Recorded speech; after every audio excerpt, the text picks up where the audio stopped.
The Kashmir files film बनाने वाले विवेक अग्निहोत्री को आजकल नई नई उपाधियां दी जा रही हैं। बताया जा रहा है वो सच्चे राष्ट्रभक्त हैं, सच्चे हिंदू हितैषी हैं। लेकिन जो आज हम खुलासा करने वाले हैं दोस्तों, उसके बाद शायद आपको उनसे नफरत होने लग जाए, क्योंकि वो सच्चे राष्ट्रभक्त छोड़िए, अपने धर्म का ही अपमान करने वाले लोगों में खड़े हुए हैं। धज्जियां उड़ाना, साधु संतों का अपमान करना, साथ ही देवी देवताओं की, हिंदू देवी देवताओं का अपमान करना, ये इस इंसान का पेशा रहा है। एक नहीं, दो नहीं, कई तरह के खुलासे आज हम करने जा रहे हैं।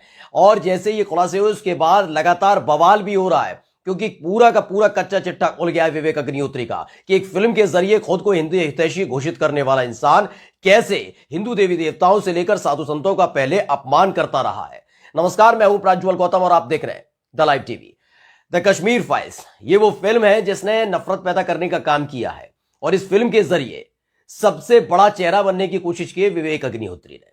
लोग ये बताने लगे कि बॉलीवुड से उधर ऐसी फिल्म भी बनाई जा सकती है जो राष्ट्र के हित में है, क्योंकि उसमें कश्मीरी पंडितों का जिक्र है। लेकिन किस कदर कश्मीरी पंडितों का जिक्र किया गया है वो हम लगातार आपको बताते रहे। लेकिन आज बात होगी सिर्फ विवेक अग्निहोत्री पर। वो विवेक अग्निहोत्री जो इतरा रहे इस बात को लेकर कि वो उनको राष्ट्रभक्त बताया जा रहा है, हिंदू हितैषी बताया जा रहा है, कश्मीरी पंडितों का पूरा उनको केवनहार बताया जा रहा है कि उनका दर्द सामने ला दिया। लेकिन ये वही विवेक अग्निहोत्री है जो लगातार साधु संतों का अपमान करता रहा।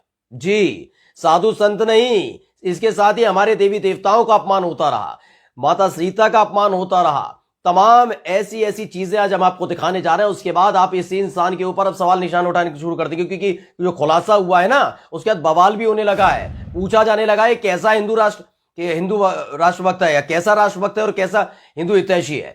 फिलहाल सबसे पहले हम आपको दिखाते हैं एक स्टेट जो 2014 का भी है और उससे पहले का भी है। दरअसल एक मूवी आई थी, आपको याद होगा, आमिर खान की पीके, जिसमें अलग अलग धर्मों के बारे में बताया गया था। उस दौरान ये बताया गया था कि कैसे मंदिरों के जरिए दान पेटी में पैसा ले लेकर पुजारी धन्ना सेठ बन जाते हैं। ऐसे मस्जिदों के बारे में दिखाया गया था, गिरजाघर हर जगह दिखाया गया था। लेकिन उस दौरान एक आवाज उठने लगी थी कि इतना मुस्लिम समुदाय के बारे में नहीं दिखाया गया जितना दिखाया गया हिंदू समुदाय के बारे में। उस दौरान भाई साहब को जरूरत थी काम की, काम मिल नहीं रहा था या जो भी है, उस दौरान इन्होंने किस तरह की चीजों का इस्तेमाल किया, जरा देखिए कैसे हिंदू साधु संतों का अपमान किया गया है। दो लंगूरों की फोटो डाली गई है और उसके बाद ऊपर कैप्शन है, उसमें लिखा है कि ए हिंदू साधु एंड ए मुस्लिम मौलवी discussing their plan of action against पीके।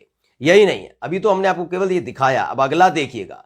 ये भी 2014 में इन्होंने ट्वीट किया पीके को लेकर, अगर पीके ने कुछ लोगों की भावनाओं को ठेस पहुंचाई है तो मैं चाहता हूं कि ज्यादा से ज्यादा फिल्म निर्माता उन्हें ज्यादा बार आहत करें। इडियट्स को मल्टी शॉक थेरेपी की जरूरत है।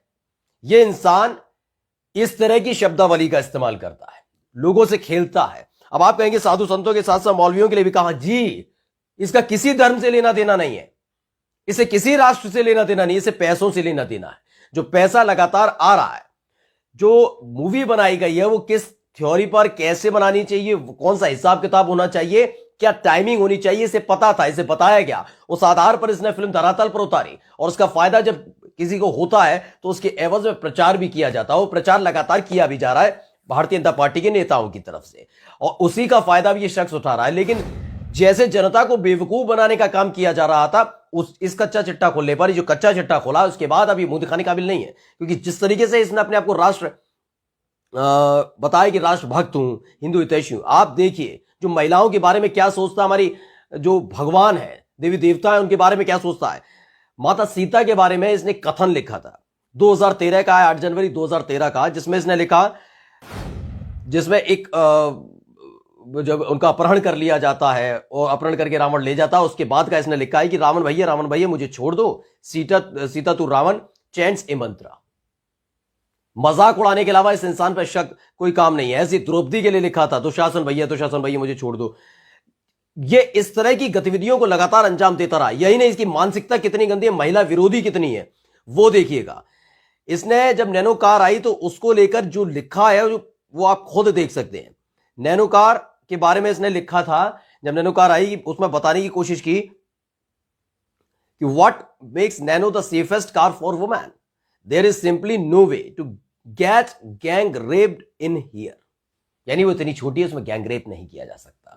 सोचिए इसकी कितनी बजबजाती हुई सोच और गंदी मानसिकता का शख्स है, और लगातार ऐसे कई ट्वीट, कई ऐसी चीजें हैं इसकी जो निकलकर सामने आ चुकी है कि कैसे इस साधु संतों के बारे में गंदी और अनर्गल बातें बोलता रहा, उन्हें अपमानित करता रहा, उनके बारे में सिर्फ अपनी बजबजाती सोच और गंदी सोच का परिचय देता रहा। ऐसी माता सीता से लेकर द्रौपदी, हमारे जो तमाम साधु देवी देवता हैं, उनके बारे में गंदा बोलता रहा है। लेकिन आज इसे जरूरत पड़ी थी, आज जरूरत पड़ी कि इसे मालूम था सरकार किसकी चल रही है, कैसी फिल्म बननी चाहिए, आधे अधूरे अधकचरे टाइप की एक मूवी बनाकर खड़ी कर दी और उस मूवी के माध्यम से लोगों को बरगलाने का काम किया जा रहा है। पहले भी इसका यही धंधा था, इसका धंधा आज भी यही बना हुआ है। अगर ऐसा नहीं है तो बताए विवेक अग्निहोत्री सामने आकर कि जो ये ट्वीट किए हैं ये उन्होंने किए हैं, नहीं किए 2013 के, क्योंकि जुबैर जो है उन्होंने ये पूरा सर्च रिसर्च करते हैं, उन्होंने ट्वीट निकाले थे, उन्होंने ट्वीट निकालकर बताया, दिखाया कि कैसे 2014, 2013, 2010 यानी 2014 तक मानसिकता इस शख्स की कैसी रही है। ये हिंदू देवी देवताओं के बारे में बोलना,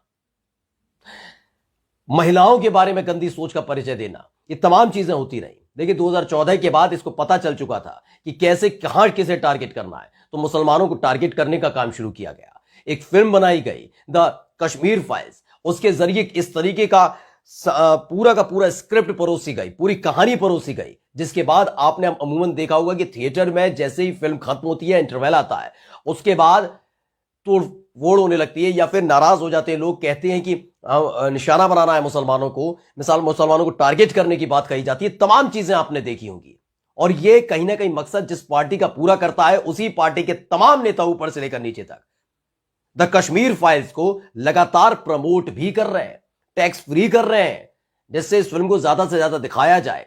फायदा विवेक अग्निहोत्री का पैसों में होगा तो उधर सत्ता के तौर पर उस पार्टी के तमाम पार्टियों का होगा। यानी भारतीय जनता पार्टी सीधे तौर पर सत्ता में है और इस टाइमिंग के साथ इस शख्स ने इस फिल्म को धरातल पर उतारा है।